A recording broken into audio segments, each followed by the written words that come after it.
नमस्कार, आकाश न्यूजमध्ये आपल्या सर्वांचे स्वागत आहे। आमदार नाना पटोले यांनी केली महाशिवरात्रीनिमित्त बालाजी किल्ल्यावर ज्योती प्रज्वलन व महाआरती। साकोली विधानसभा क्षेत्राच्या लाखनी तालुक्यातील किटाडी मांगली येथील अत्यंत घनदाट जंगलात असलेल्या उंच पहाडीवरील बालाजी किल्ल्यातील भगवान शिव मंदिरात आमदार नाना पटोले यांनी महाशिवरात्रीनिमित्त पूजा अर्चा व ज्योत प्रज्वलित करून महाआरती केली। गेल्या 18 वर्षापासून आमदार नाना पटोले यांच्या मार्गदर्शनात माजी जिल्हा परिषद सदस्य भरत खंडाईत यांनी पुढाकार घेऊन या दुर्लक्षित स्थळाचा विकास करण्याचा चंग बांधला आहे। दरवर्षी महाशिवरात्रीनिमित्त यात्रेचे आयोजन करण्यात येते। हजारो शिवभक्त किटाडीपासून 7.5 किलोमीटर घनदाट जंगलातील आल्हाददायक निसर्गाचा आनंद घेत दर्शनासाठी येत असतात। यंदाही महाशिवरात्रीच्या पूर्वसंध्येला आमदार नाना पटोले यांनी कार्यकर्त्यांसह बालाजी किल्ल्यावर जाऊन दर्शन घेतले। यावेळी उपस्थित शिवभक्तांना मार्गदर्शन करताना नाना पटोले यांनी या भागात घनदाट जंगल असून येथे हमखास वाघाचे दर्शन होत असल्याने आपण त्याचा वन पर्यटनाच्या माध्यमातून फायदा घेऊ, जेणेकरून येथील तरुणांना रोजगार उपलब्ध होईल, असे यावेळी ते बोलत होते।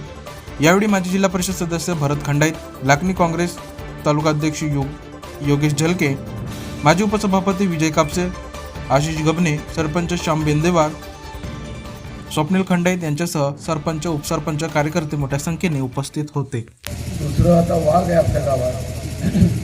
आता या वाघाचं पर्यटनामध्ये जे वन पर्यटन जो आहे त्या वन पर्यटनामध्ये आपल्या काही गावातले पोरं, मी आता आमच्या व्याघ्र प्रकल्पवाले जे आहेत त्यांना मी सांगतो, कारण की जिऱ्याच्या जंगलात गेलं तर तिथं वाघच भेटत नाही, तर आपल्या जंगलामध्ये वाघाचं दर्शन होते।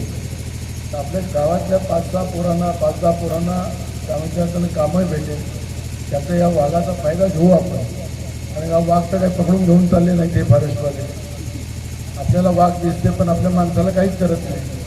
त्यामुळे जसे पवनी कराडल्यामध्ये आहे त्याच्यावर त्यांचा रोजगार उभा झाला की नाही, तर तशासारखं ताडोब्यामध्ये आपण पाहतो, ताडोब्यातही रोजगार उभा झाला।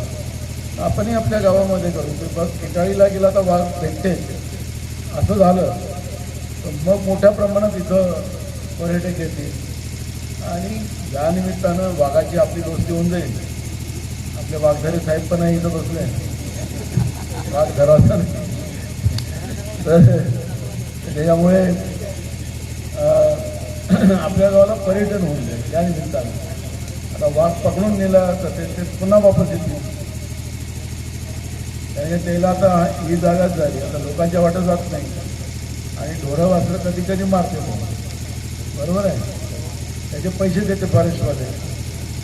पण मला असं वाटतं की याला आता मी आज आल्यानंतर माझ्या लक्षात आलं की आपण याला आपल्या गावातच कसं वाघ, आणि तुम्हाला सांगतो की इथं मुरकाबोडीपर्यंत आपल्या किटाडीच्या या भागापर्यंत इथं समजा त्या पद्धतीचं पर्यटनाची व्यवस्था केली तर वाघ आपल्याला भेटेल।